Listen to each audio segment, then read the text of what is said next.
Hi, I'm Willie, and I'm going to be going through the entire process of tuning the TAMA Starphonic Bravura concert snare drum.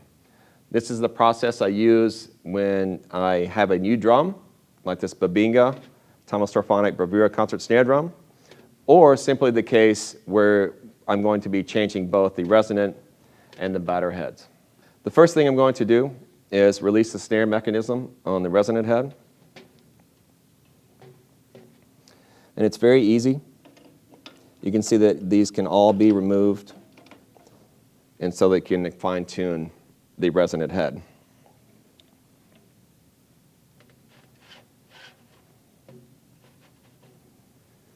And from here, I have actually an old timpani mute that one of my first students ever made for me, and I've kept it as a memory to that person, but I also use it as a way to put it in the center of the drum to help with tuning.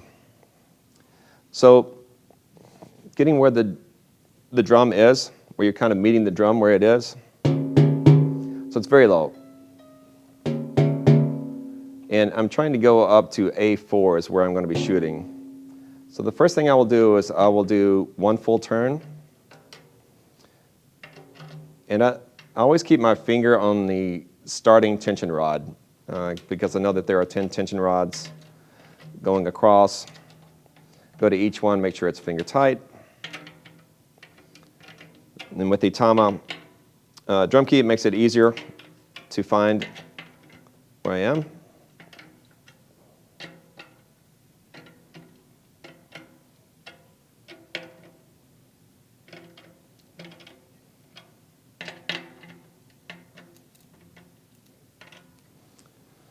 And then I will put this mute in and start fine-tuning.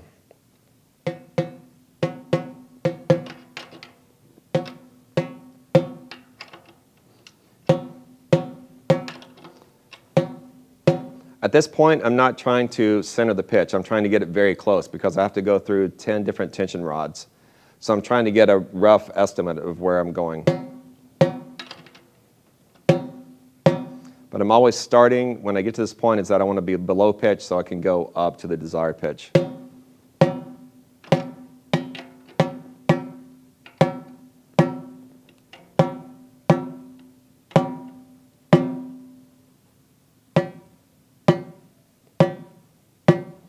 So hopefully that comes through on the audio, is that I was hearing a resultant tone from the batter head ringing while I was tapping this one. So I'll simply place my head on there.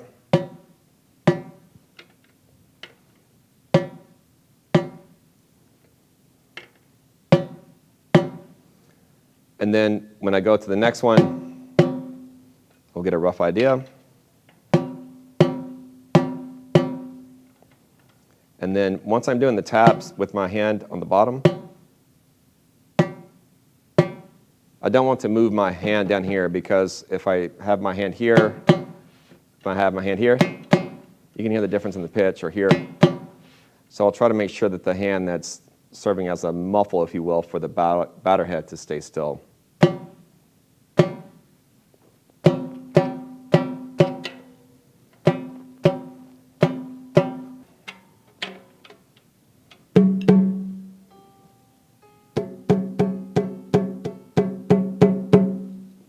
And so at this point, I'm typically going to let this head sit where it is.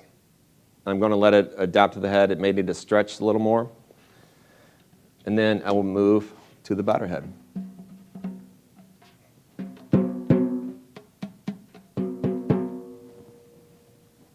I usually do not start with a full turn with the batter head. I typically start with a half turn.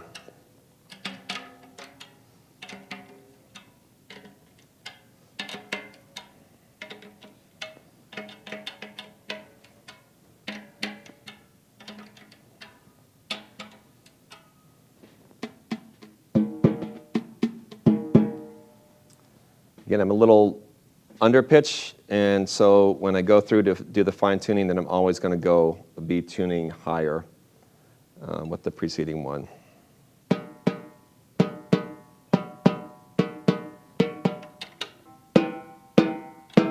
Obviously, as you're going through the while you are fine-tuning is to ensure that you are tapping in the same spot as far as the distance away from the bearing edge where you're tapping, because there's a big difference in the overtones that you're hearing on this and this.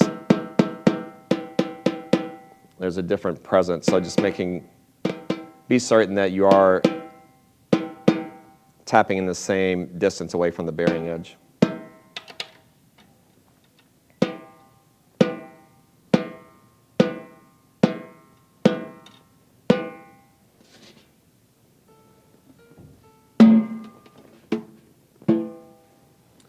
And so we are here, pretty happy with that. And I'm going to re-engage the snare system.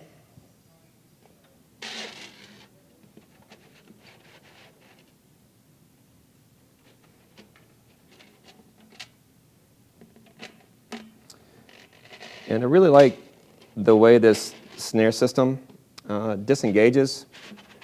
I found with some drums that I need to perhaps use a pencil or perhaps find a way to lift the snares so that I'm able to only hear the tone of the resonant head. And this TAMA snare system has worked out really well for this. Okay. When I perform orchestral or with band, or if I'm doing solo works, I typically have a mute on the drum, and so when I'm calibrating the snares, I will follow the same process. I typically try to tighten the snare strainer knob in front of me, across from the performer, fairly tight to the highest point, and then I will loosen the one next to me and get an idea of where it is.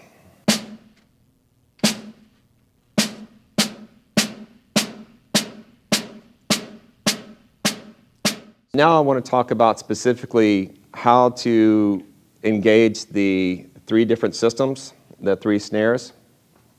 I'm going to turn this over just as an example so you can see the snare strainer system here perhaps a little easier. And one thing you can see, we have these individual adjustment knobs for the multi-frame snare system. And then I've put a little Sharpie mark to actually calibrate where they are. So first of all is that I'm going to remove all the tension from the snares. And of the three snare systems, there's the coiled wire, in the middle there's coated cable, and then a third is the guitar string. The guitar string I'm going to use to calibrate my soft to mid-range dynamics. Then what I will do is I will turn the knob 3 full turns down, and then I will calibrate the coiled wire. And from there, I'll be using from like mezzo piano up to forte. And then I'll do 3 full turns down. And then for loud dynamics is where I'm going to use the coated cable. And for some of you that use field drums or perhaps marching percussion instruments, you always notice that that coated cable is kind of something unique with loud playing. And I will start to ensure that the snares are not activated before I begin. So I'm going to start with the guitar string.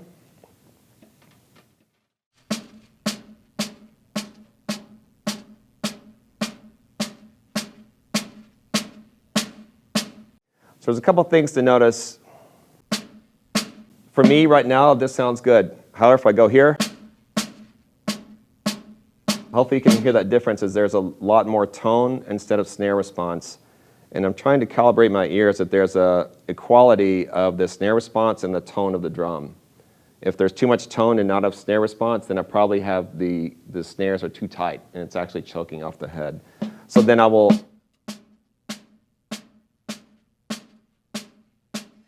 you should hear that come back into play.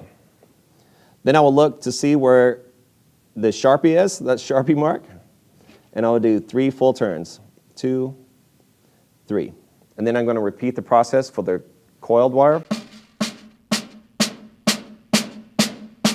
And again, I'm using the coiled wire from mezzo piano to mezzo forte plus to forte. And again, I'm going to check where that is. Go down 3 times. And then for loud dynamics, I'm going to have the coated cables.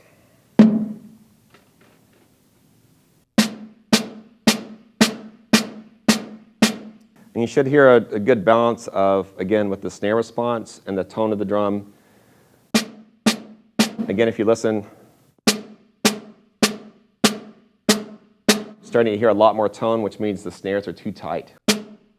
And I think with younger performers, it's always easy for them to really over-tighten the snares. And so just be careful of that, be aware. And then we have it calibrated. So now what I will do is I will 1, 2, 3. 1, 2, 3.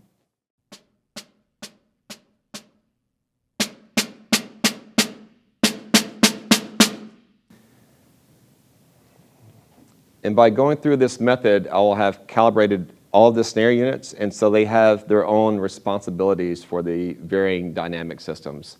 So again, for review, calibrating the snare systems with the dynamics is that I will use soft to mid-range dynamics with the guitar string. I will use the coiled wire from soft to mid-range, getting into the loud registers. And then I will use the coated cable for the mezzo forte and fortissimo, up to fortissimo dynamic ranges.